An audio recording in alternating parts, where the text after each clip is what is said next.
Ministry of Education has been on what they called a mop-up exercise, aggressively implementing the 100% transition policy that was formally adopted by the Jubilee administration.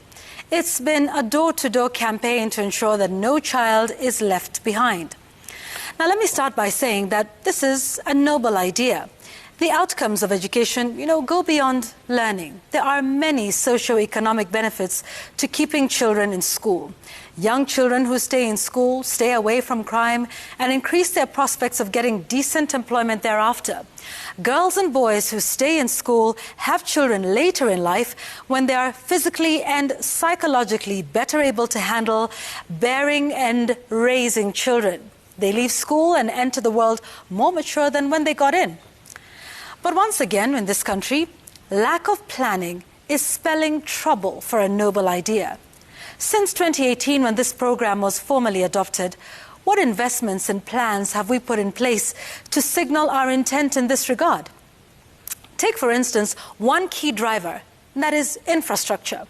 How many new classrooms, dormitories, laboratories have we constructed to take up the 1.1 million learners who completed primary school last year? We have over 35,000 schools across the country, and yet to date, the main movers of infrastructure in schools is either CDF or parents' associations. Taking a look at the basic education sector, and the investment in infrastructure amounts to just about 5% of the total budget. That says something. It says a lot, which is why today we have reports of Form 1 students sleeping on the floor, of learners queuing for so long at meal times or even to use the bathrooms that they're late for class.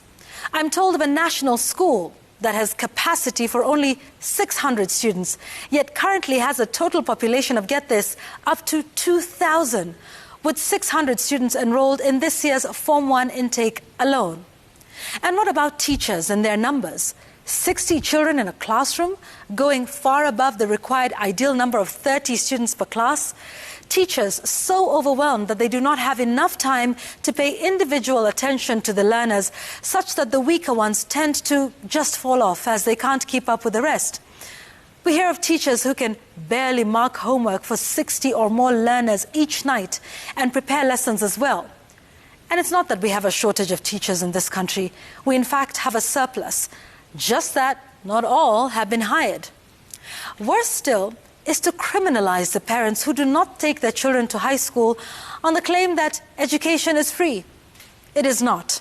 A subsidy of 22,000 shillings per child per year still requires the parents to chip in with some out-of-pocket expenses like buying uniform, something that many parents are struggling with, not least because of the difficult times brought on by the pandemic.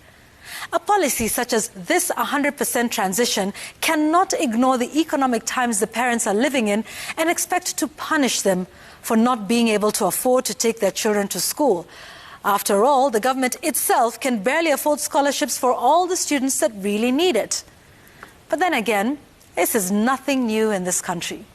Remember when we launched the free primary education in 2003? We saw the same thing.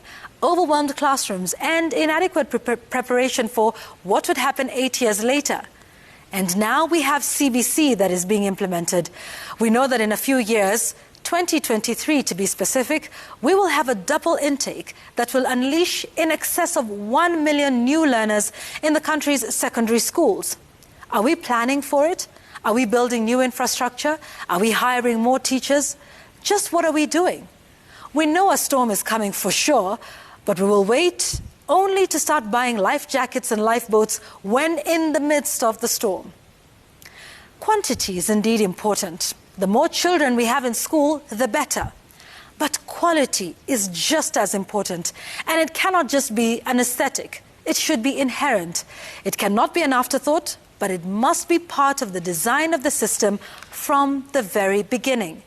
It is a lesson we should have learned by now. It's not just about bora elimu, but elimu bora pia. And that is my take tonight.